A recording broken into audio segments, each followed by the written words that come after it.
Doon po sa nadagdag na 2 pang deck, hindi po ba ito ay pwede na nating sabihing top-heavy?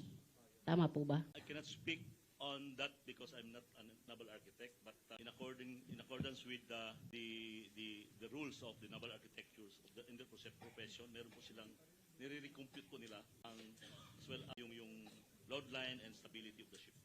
Ibig sabihin po ba, pumasa ito para makakuha ng certificate? Tama po ba? I guess so, kasi na-issuehan po siya ng na-approve plano, and then the following certificates, stability and load line, were issued by the administration. Have you heard the statement of Kong Dada of the alteration? Napakinggan mo, di ba?